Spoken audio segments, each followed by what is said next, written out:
नमस्कार, मेरा नाम है मीनाक्षी रजत और ब्रेकिंग विथ मीनाक्षी में इस वक्त की सबसे बड़ी ब्रेकिंग जो है वो मैं आपको बता रही हूँ, जहां एयर इंडिया का बोइंग 787 क्रैश हो गया है। ये फ्लाइट दरअसल अहमदाबाद से लंदन की तरफ जा रही थी और इसमें सबसे बड़ी बात यह भी है कि बच्चे भी शामिल थे। तो पूरी जानकारी क्या है चलिए मैं आपको बताती हूँ, लेकिन सबसे पहले कुछ तस्वीरें देख लीजिए। सबसे पहले ये तस्वीर देखिए किस तरीके से ये जो फ्लाइट है लंदन की तरफ जो जा रही थी वो उड़ते ही क्रैश हो जाती है।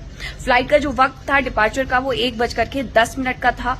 बोर्डिंग शुरू होती है 12 बजे, लेकिन इसी वक्त ये फ्लाइट क्रैश हो जाती है जैसे ही उड़ती है। अब शुरुआती तौर पर जो जानकारी निकल करके सामने आई है वो जानकारी ये कहती है कि ये फ्लाइट 1:10 पर जैसे ही उड़ान भरती है वैसे ही 1:17 पर ये क्रैश हो जाती है। 1:17 पर क्रैश कैसे होती है वो मैं आपको बताती हूँ।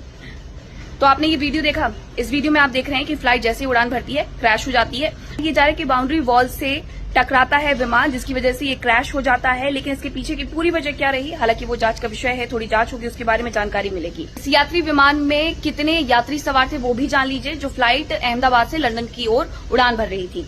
तो इस फ्लाइट में 242 यात्री सवार थे, जिसमें से 2 पायलट थे और इसी के साथ साथ 10 क्रू मेंबर्स थे और बाकी यात्री थे।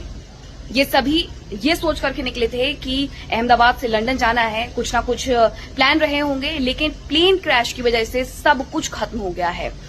इस प्लेन में जानकारी ये भी मिल रही है कि जो गुजरात के पूर्व सीएम हैं विजय रूपाणी वो भी सवार थे।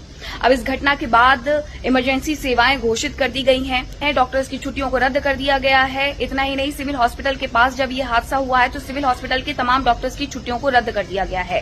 फायर फाइटर्स वहां पर पहुंचे हुए हैं। फायर फाइटर्स के द्वारा आग बुझाने की कोशिश की जा रही है, क्योंकि धुएं का गुब्बार दूर से ही दिखाई देना शुरू हो गया था। जिस तरीके से ये विमान क्रैश हुआ है उसके बाद कहीं न कहीं हर कोई ये याद करने की कोशिश कर रहा है कि भारत में इस तरीके के हादसे नहीं होते हैं, लेकिन भारत में जब ये हादसा हुआ है तो हर कोई दहल गया है, क्योंकि उसमें किसी न किसी का कोई ना कोई अपना बैठा हुआ था।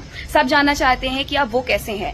हॉस्पिटल में जब इमरजेंसी सेवाएं घोषित की गई तो उसके साथ साथ एम्बुलेंस पहुंच गई हैं तुरंत से वहां एयरपोर्ट पर, और वहां से लगभग अभी तक की मैं बात करूं इस वक्त की तो 50 से 100 यात्रियों को हॉस्पिटल पहुंचा दिया गया है, लेकिन उनके बचने की संभावना कितनी है इसके बारे में कोई जानकारी नहीं मिल रही है। दूसरी तरफ अगर मैं बात करूं एयर इंडिया की, तो एयर इंडिया की तरफ से भी बयान जारी किया गया है। उनकी तरफ से कहा गया है कि शुरुआती तौर पर जानकारी जुटाई जा रही है, हम कोशिश कर रहे हैं कि समझ सके कि क्या कुछ हुआ है। अब जानकारी ये भी मिल रही है कि फ्लाइट के पायलट की तरफ से एटीसी जो कंट्रोल सेंटर होता है उससे कनेक्ट करने की कोशिश की गई थी और कहा गया था मेडे।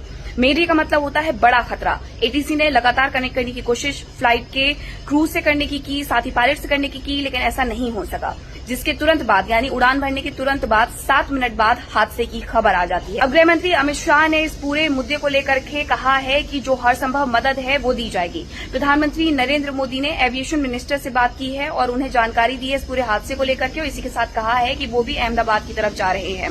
अब अहमदाबाद जाने वाली जो फ्लाइट्स है उसे शाम 5 बजे तक के लिए बंद कर दिया गया है, यानी 5 बजे तक के लिए एयरपोर्ट फंक्शनल नहीं रहने वाला है। हालांकि उसके बाद किस तरीके से फंक्शनल रहता है या नहीं रहता है उसके लिए अभी थोड़ा सा इंतजार करना पड़ेगा, लेकिन जो एयरपोर्ट की तरफ जाने वाली उड़ानें हैं उन्हें फिलहाल के लिए रद्द कर दिया हो गई है। इस यात्री विमान में 242 यात्री सवार थे। इस प्लेन के बारे में ये जानकारी मिली है कि ये सिर्फ 11 साल पुराना था, लेकिन ये हादसा कैसे हुआ अभी इसके बारे में जानकारी जुटाई जा रही है। विजय रूपाणी जो कि मुख्यमंत्री थे गुजरात के, वो भी इसमें सवार थे, कुछ बच्चे भी इसमें सवार थे, महिला पुरुष सभी सवार थे। तो एयर इंडिया का जो ये प्लेन क्रैश हुआ है इसे लेकर के जानकारी जुटाई जा रही है कि आखिरकार हुआ क्या है, जांच की जा रही है, लेकिन यात्री जो सुरक्षित हैं उन्हें तुरंत से तुरंत उपचार उपलब्ध करवाए जाए। हालांकि जो तस्वीरें सामने आई हैं धमाके की, उसके बाद हर कोई डर रहा है कि क्या कोई बचा भी होगा, सेफ होगा, क्योंकि विमान पूरी तरीके से तहस नहस हो गया है, विमान के परखच्चे उड़ गए हैं और ऐसे में कोई सोच भी नहीं सकता कि आखिरकार उन लोगों के साथ क्या हुआ जो उस प्लेन में सवार थे।